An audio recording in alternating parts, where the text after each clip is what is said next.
Focus. గాజు పగిలే కొద్దీ పదునెక్కిద్ది. ఖచ్చితంగా గుర్తుపెట్టుకో.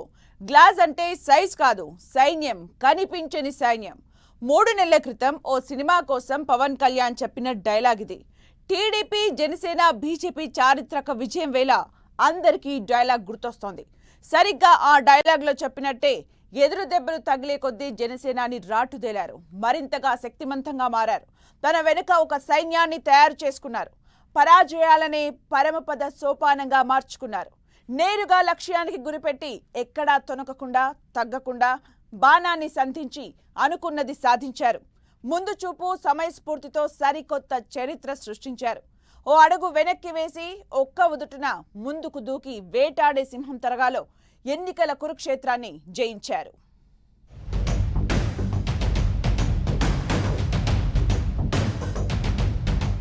అది 151 సీట్ల మెజారిటీతో ప్రభుత్వంపై పూర్తి పట్టుతో జగన్ తిరుగులేని అధికారాన్ని చలాయిస్తున్న కాలం. గ్రామ సచివాలయాలు నిర్మించి పాలనను ప్రజలకు దగ్గర చేర్చడంతో పాటు వాలంటీర్లతో ఇంటింటికి పెన్షన్ అందిస్తూ సంక్షేమ పాలకుడిగా జగన్ గుర్తింపు తెచ్చుకుంటున్న సమయం. అమ్మఒడి, చేయూత వంటి అనేక రకాల పథకాలతో ప్రజలను లబ్ధిదారులుగా మార్చి అత్యంత ప్రజాకర్షక నేతగా జగన్ మారుతున్న పరిస్థితులు. ప్రాంతీయ పార్టీ నేతల్లో జగన్ దేశంలోనే శక్తివంతమైన నాయకుడిగా ఉన్న రోజులు. అప్పుడెవరికి జగన్ను అధికారానికి దూరం చెయ్యగలమన్న ఊహా నమ్మకం లేవు. అది జరగాలంటే సుదీర్ఘ శ్రమ కావాలని గ్రహించిన కీలక వ్యక్తి పవన్ కళ్యాణ్. ఆ దిశగా పరిస్థితులను మార్చవచ్చని విశ్వసించిన వ్యక్తి జనసేనాని. మనసులో ఓ లక్ష్యాన్ని నిర్దేశించుకుని దానికి తగ్గ ప్రణాళికను తొలిసారి ప్రకటించారు పవన్. 2022లో జనసేన 9వ ఆవిర్భావ దినోత్సవం దీనికి వేదికయింది.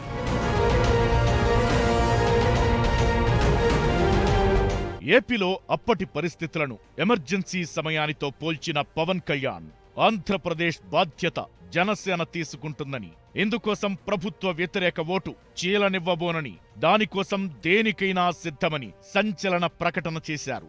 ఏపీ రాజకీయ పరిస్థితులను మలుపు తిప్పిన ప్రకటన అది. వైసీపీ ప్రభుత్వ 3 రాజధానుల ప్రతిపాదనను మొదటి నుంచి వ్యతిరేకిస్తున్నప్పటికీ 2019 నాటి పరిస్థితుల దృష్ట్యా జనసేన, టీడీపీ మధ్య అప్పటికి సానుకూల వాతావరణం లేదు. అయినా సరే ప్రభుత్వ వ్యతిరేక ఓటును చీలనివ్వబోనని ఎంతో ముందు చూపుతో పవన్ చేసిన ప్రకటన టీడీపీ, జనసేన పొత్తు దిశగా అడుగులు వేయడానికి దారి తీసింది.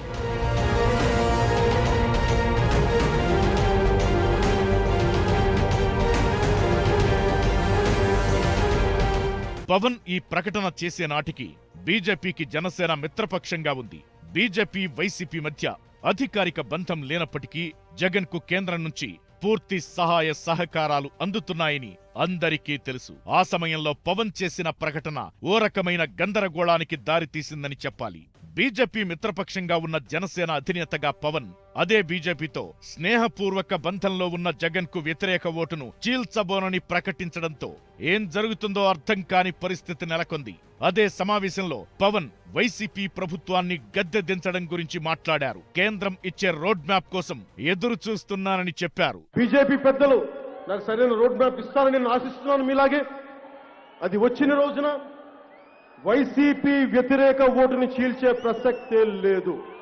పార్టీలు వ్యక్తిగత లాభాలు వదిలి రాష్ట్ర ప్రయోజనాలకి వచ్చినప్పుడు అప్పుడు పొత్తుల గురించి ఆలోచిస్తాం. అప్పటి నుంచి పవన్ ప్రభుత్వ వ్యతిరేక ఓటు చీలనివ్వకుండా ఉండడం గురించి మాట్లాడుతూనే ఉన్నారు. అదే ఈ ఎన్నికల్లో వైసీపీ 151 సీట్ల నుంచి 11 సీట్లకు పడిపోవడానికి దారితీసింది. ఎస్సీ, ఎస్టీ, బీసీ, కాపు, బలిజ, ఒంటరి, మైనారిటీ కులాలను, ఇతర వర్గాల్లోని అభ్యుదయవాదులను కలుపుకుపోయి వైసీపీ విముక్త ఆంధ్రప్రదేశ్ ను సాధించడమే వచ్చే ఎన్నికల్లో జనసేన లక్ష్యమని కొద్ది నెలల తరువాత పవన్ నేరుగా ప్రకటించారు. రాష్ట్రం కోసం త్యాగాలకు సిద్ధమవుతానని మొదటే చెప్పిన పవన్ తరువాత రోజుల్లో ఇచ్చిన మాటకు కట్టుబడ్డారు. టీడీపీ, బీజేపీ మధ్య ఏమాత్రం సుహృద్భావ వాతావరణం లేని రోజుల్లోనూ టీడీపీ, జనసేన, బీజేపీ కలయిక గురించి 2014 నాటి పొత్తులను మళ్లీ ప్రారంభించడం గురించి జనసేనాని ఆలోచనలు చేశారు. బహిరంగంగా ఆ ఆలోచనలను పంచుకున్నారు. రాజకీయాల్లో వ్యూహాలు ఎప్పటికప్పుడు మారతాయన్న పవన్ ఏం జరుగుతుందో ఎలా జరుగుతుందో ఇప్పుడు చెప్పలేనని, కాని అంతిమ లక్ష్యం మాత్రం వైసీపీని ఓడించడమేనని చెప్పడం ద్వారా జనసేన అసలు లక్ష్యమేంటో, అది సాధించడానికి ఏం చెయ్యాలో తనకు తెలుసునని అందరికీ తెలియజెప్పారు.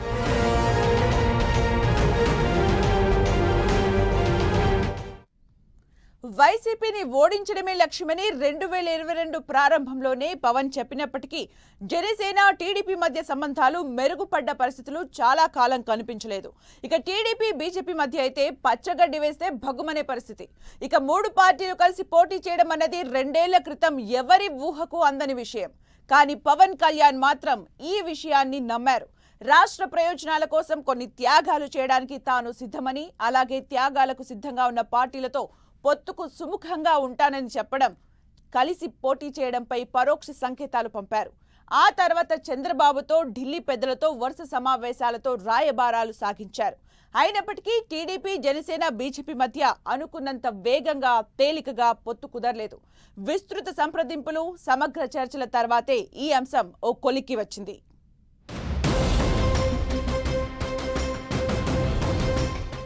2019 ఎన్నికల్లో వేర్వేరుగా పోటీ చేసిన తరువాత చంద్రబాబు, పవన్ తొలిసారి సమావేశమైంది 2022 అక్టోబర్ 18న. ప్రభుత్వ వ్యతిరేక ఓటు చీలనివ్వనని అప్పటికే పవన్ ప్రకటించి కొన్ని నెలలయ్యింది. విశాఖలో పవన్ పర్యటనను పోలీసులు అడ్డుకోవడంతో ఆయనకు సంఘీభావం తెలిపేందుకు చంద్రబాబు విజయవాడ వెళ్లి హోటల్లో సమావేశమయ్యారు.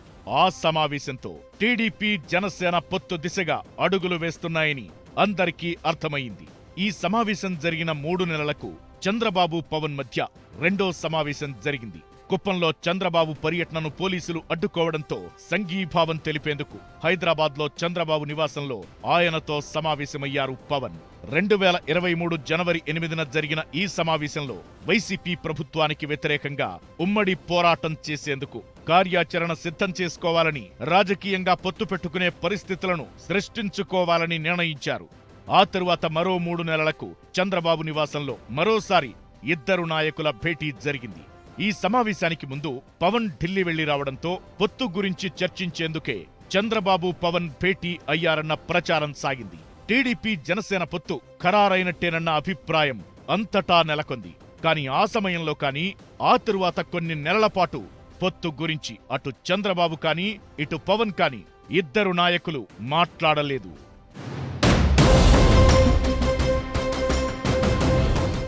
ఆ సమయంలో వారాహి యాత్రలతో పవన్ జనంలో విస్తృతంగా తిరిగారు. వైసీపీకి వ్యతిరేకంగా భారీ ప్రచారం జరిపారు. టీడీపీ సొంత కార్యక్రమాలు నిర్వహించుకుంది. బీజేపీ జనసేనను మాత్రమే మిత్రపక్షంగా భావిస్తోంది. అలాంటి తరుణంలోనే ఏపీ రాజకీయాల్లో పెను సంచలనం నమోదయింది. స్కిల్ డెవలప్మెంట్ కుంభకోణం కేసులో 2023 సెప్టెంబర్ 9న చంద్రబాబును ఏపీ సిఐడి అరెస్టు చేసింది. ఆ తరువాత రాజమండ్రి సెంట్రల్ జైలులో చంద్రబాబును పరామర్శించిన పవన్ జైలు బయటకొచ్చి టీడీపీతో పొత్తుపై చేసిన అనూహ్య ప్రకటన ఏపీ ముఖ చిత్రాన్ని మార్చివేసింది. టీడీపీ, బీజేపీ మధ్య సంబంధాలు అస్పష్టంగా ఉన్న ఆ పరిస్థితుల్లో బీజేపీ కూడా పొత్తులో ఉంటుందని చెప్పడం పవన్ ముందు చూపుకు, పట్టుదలకు నిదర్శనం.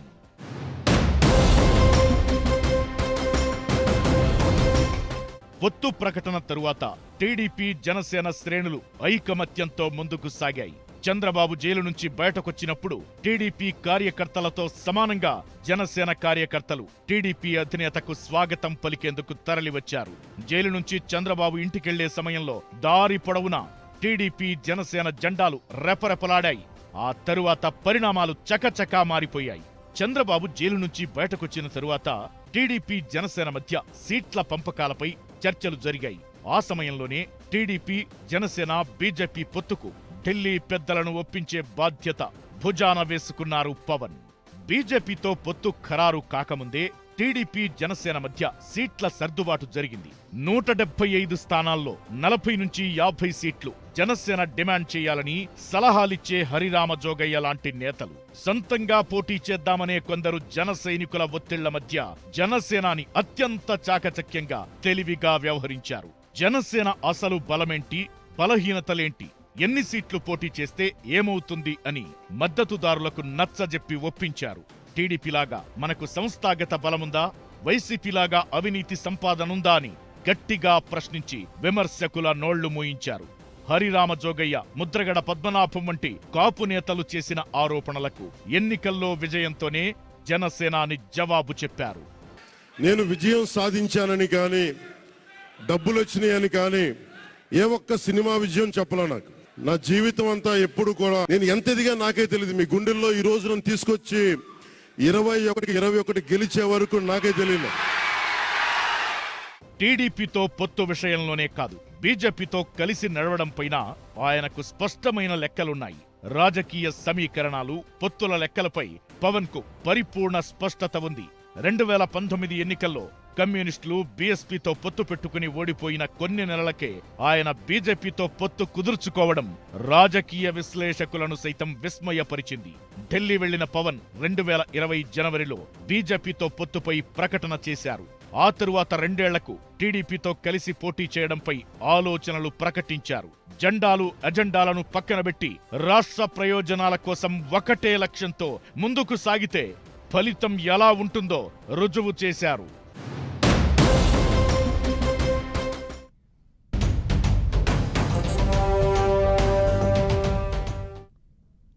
Welcome back to special focus. పోటీ చేసిన అన్ని స్థానాల్లో గెలవడం సుదీర్ఘ రాజకీయ చరిత్ర ఉన్న పార్టీలకు సైతం సాధ్యం కాదు. కానీ పవన్ కొత్త చరిత్ర సృష్టించారు. 21 అసెంబ్లీ స్థానాల్లో పోటీ చేసిన జనసేన అన్నింటిలోనూ గెలిచింది. అసెంబ్లీ స్థానాలే కాదు, పోటీ చేసిన 2 ఎంపీ సీట్లను కైవసం చేసుకుంది. 2019లో ఏమీ లేని స్థితి నుంచి 2024 నాటికి కింగ్ మేకర్గా పవన్ ఎదగడం వర్తమాన రాజకీయాల్లో నిజంగా ఓ అద్భుతమే. ప్రభుత్వ వ్యతిరేక ఓటు చీలకుండా ఉండడానికి ముందే చెప్పినట్టుగా కొన్ని త్యాగాలు చేసి కాస్తంత వెనక్కి తగ్గి అంతిమంగా పవన్ తన పార్టీనే కాదు మొత్తం కూటమి గెలుపులోనూ కీలక పాత్ర పోషించారు. టీడీపీతో పొత్తు కోసం ఢిల్లీ పెద్దలతో చివాట్లు తిన్నానని పవన్ స్వయంగా చెప్పారు. కానీ ఎన్డీఏ ఏర్పాటులో 16 ఎంపీ స్థానాలతో టీడీపీ ప్రస్తుతం కీలక పాత్ర పోషించాల్సి వస్తోంది. ఈ రకంగా టీడీపీతో పొత్తుకు బీజేపీని ఒప్పించడం ద్వారా ఆయన ఆ పార్టీకి ఊహించని మేలు చేశారు. 151 సీట్లు వచ్చిన వైసీపీ 15 సీట్లకు రాదని కూడా జరగచ్చుగా. మరి అత్యాశగా 0 వస్తాయని చెప్పట్లా. 151లో ఒకటి చెరిపేయచ్చు కదా. జీవితం పరమాత్మ చెరిపేయచ్చు, 15 మిగులుతాయి మీకు. అప్పుడు వై నాట్ 175 అని జగన్ చేసిన ఎన్నికల ప్రచారానికి కౌంటర్గా జనసేనాని ఈ వ్యాఖ్యలు చేసినప్పుడు ఎవరికీ నమ్మకం కలగలేదు. కాని పవన్ తనను తాను నమ్మారు, ఓటర్లను నమ్మారు. అందుకే జగన్ పైన, వైసీపీ మంత్రులపైన సవాళ్లకు దిగారు. వైసీపీని భూస్థాపితం చేస్తానని ఎన్నికల ప్రచార సభలో పదే పదే చెప్పిన పవన్ అన్నంత పని చేసి చూపించారు.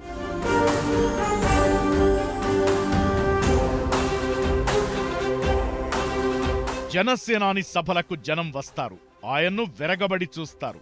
ఆయన ఆవేశపూరితంగా చెప్పే మాటలకు చప్పట్లు, కేరింతలు కొడతారు. కాని పోలింగ్ బూత్లోకి వెళ్లి ఆయనకు వ్యతిరేకంగా ఓటు వేస్తారు. 2019లో జనసేనాని 2 చోట్ల ఓడిపోయిన తరువాత మొత్తం 160కు పైగా స్థానాలకు పోటీ చేసి జనసేన ఒకే ఒక్క సీటు గెలుచుకున్న తరువాత పవన్ కళ్యాణ్ పై సోషల్ మీడియాలో జరిగిన ట్రోలింగ్ ఇది. కానీ ఓట్లెయ్యడానికి, పవన్ లక్ష్యాలు నెరవేర్చడానికి, ఏపీ రాజకీయాల్లో పవన్ ను తిరుగులేని శక్తిగా నిలపడానికి, జనసేనానికి గెలుపు రుచి చూపించడానికి ఆయన సభలకు జనం వెల్లువలా తరలివచ్చారని ఈ ఎన్నికలు నిరూపించాయి. పోటీ చేసిన మొత్తం స్థానాల్లోనూ గెలవడం ద్వారా పవన్ కళ్యాణ్ అంటే తన అసలైన సత్తా ఏమిటో ప్రపంచానికి చాటి చెప్పారు జనసేనాని.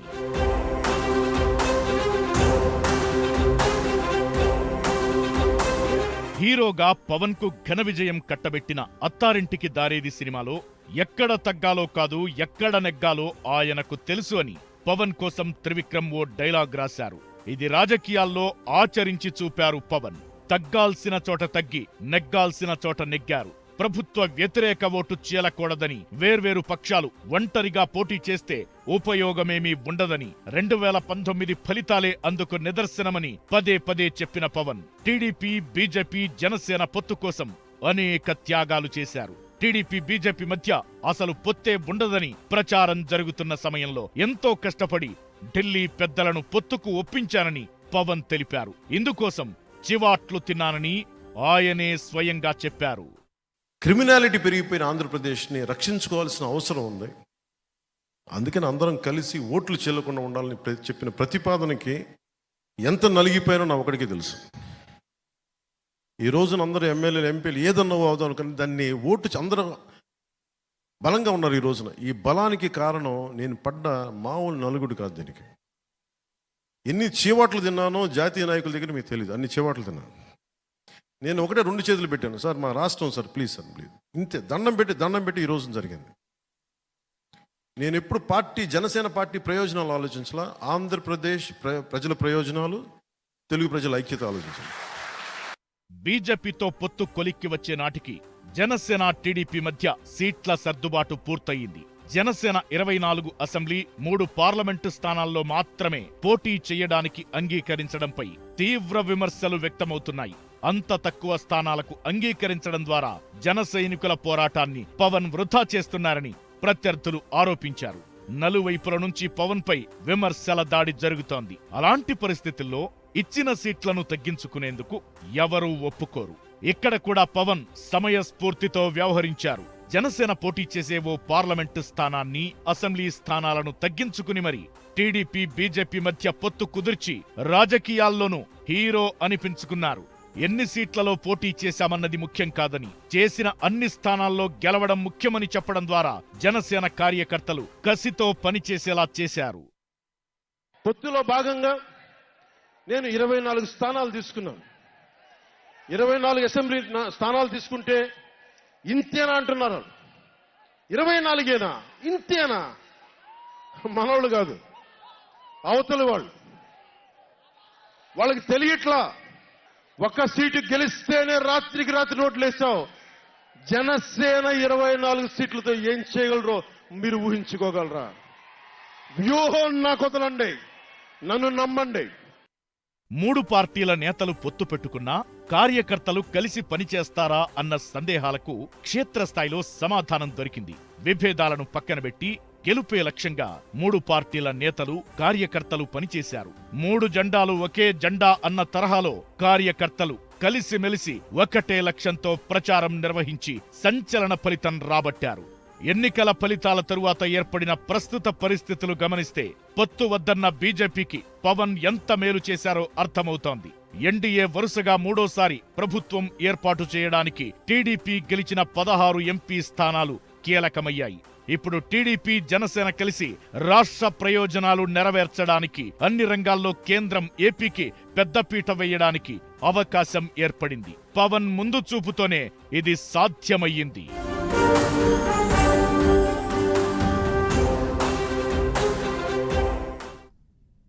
ఎవరు గెలిచినా ఓడినా ఈ ఎన్నికల్లో Pawan man of the match. ఫలితాల ముందే పవన్ పై వచ్చిన ప్రశంస ఇది. ఆవేశపూరిత ప్రసంగాలు, ప్రత్యర్థులకు ఊహించని సవాళ్లు విసరడం ద్వారా ఎన్నికల ప్రచారంలో పవన్ హీరో అయ్యారు. ఆయన పోటీ చేసే పిఠాపురం నియోజకవర్గంపై జరిగినంత చర్చే మరే స్థానం గురించి జరగలేదు. జగన్ కు, మంత్రులకు ఎదురొడ్డి నిలవడంలో ఎవరూ తనకు సాటి రారు అనిపించుకున్న పవన్ అవసరమైన సమయాల్లో అంతకు మించిన సంయమనం, స్థితప్రజ్ఞత కనపరిచారు. ఎన్నికల్లో విజయం సాధించలేకపోయినా 10 ఏళ్ల పాటు ఎలాంటి ఒదుడుకులు లేకుండా పార్టీని నడిపించిన పవన్ ఇప్పుడు గెలుపు తలుపులు తీసుకుని సగర్వంగా అసెంబ్లీలో అడుగు పెడుతున్నారు. ఓటములు, అవమానాలు, విమర్శలు, ఆరోపణలన్నింటినీ ఆవేశంతో కాదు, అంతకు మించిన సహనంతోనూ ఎదుర్కొన్న పవన్ ఏపీ రాజకీయాల్లో జనసేన కొత్త అధ్యయనానికి శ్రీకారం చుట్టారు. పవన్ ఆవేశపరుడు, ఉద్వేగభరితంగా ప్రసంగించడం తప్ప ఓట్లు రాబట్టుకోవడం ఆయనకు తెలియదు. పవన్ కళ్యాణ్ పై తరచూ వచ్చే విమర్శలివి. కాని ఆ ఆవేశం మాటున అంతులేని ఆలోచన దాగి ఉందని, ఉద్వేగభరిత ప్రసంగాల వెనుక సుదూర లక్ష్య సాధన ప్రణాళిక ఉందని ఆ విమర్శలు చేసిన వారికి ఇప్పుడు అర్థమయ్యింది.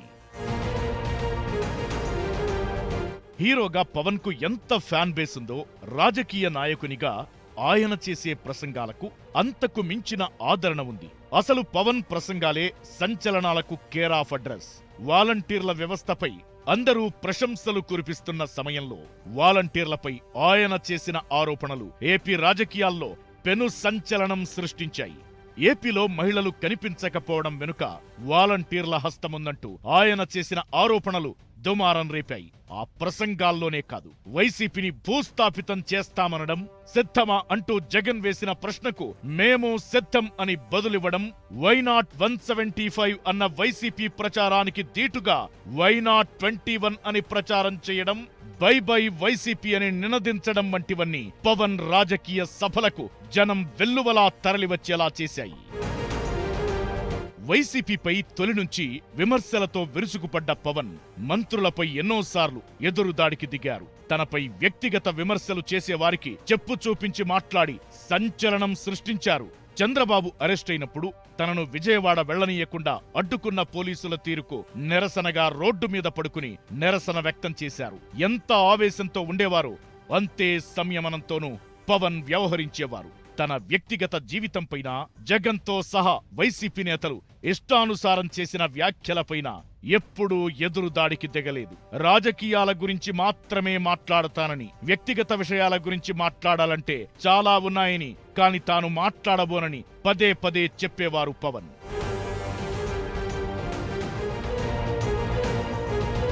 తక్కువ సీట్లు తీసుకున్నారని, ప్యాకేజీ ఇస్తారని వచ్చిన విమర్శలపై హుందాగా స్పందించారు. పొత్తుపై ఎక్కడా వెనక్కి తగ్గలేదు, ఎవ్వరి ఒత్తిళ్లకు తలొంచలేదు.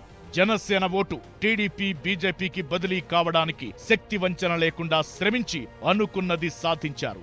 2014లో పార్టీ ఏర్పాటు చేసిన వెంటనే టీడీపీ, బీజేపీకి మద్దతిచ్చి అప్పుడు కూటమి గెలుపులో కీలక పాత్ర పోషించిన పవన్ ఈసారి కూటమి గెలవడంలో అన్నీ తానై వ్యవహరించారు. ఎన్నికల్లో గెలుపు తరువాత పవన్ ఆసక్తికర వ్యాఖ్యలు చేశారు. జగన్తో తనకు వ్యక్తిగతంగా వైరం లేదని, రాజకీయ పోరాటం మాత్రమేనని స్పష్టం చేశారు. హామీలన్నీ అమలయ్యేలా చూస్తానని, అందరికీ న్యాయం చేస్తానని మాట ఇచ్చారు. కక్ష సాధింపుల సమయం కాదిది. ఆంధ్రప్రదేశ్ భవిష్యత్తుకి పునాది, బలమైన పునాది వేసే సమయం. మెగా డిఎస్సి నోటిఫికేషన్ విడుదల చేయించే బాధ్యత మనం తీసుకుందాం. మీ చదువులకి తగ్గ ఉద్యోగాలు కానీ, మీ స్కిల్స్ ని పెంపొందించి మీకు ఉద్యోగాలు కానీ, నాకు చాలా పెద్ద బాధ్యత ఇచ్చారు ప్రజలు. ఈ రోజున నాకు రాజకీయాలు డబ్బు అవసరం లేదు. నేను మీకు మళ్ళీ చెప్తున్నాను, మీకు సగటు మనిషి, ఆ మనిషికి భుజం కాయడానికి నేను వచ్చాను రాజకీయాల్లో.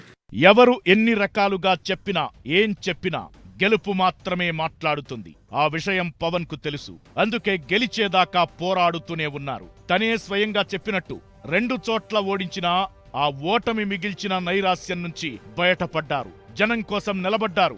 ఓటమి నుంచి నేర్చుకున్న పాఠాలను విజయాలుగా మార్చుకున్నారు. ఆవేశంతో పాటు ఆలోచన, సరైన ప్రణాళిక, అంతులేని సహనం ఉంటే రాజకీయాల్లో అద్భుతాలు సృష్టించడం అసాధ్యం కాదని నిరూపించారు పవన్ కళ్యాణ్.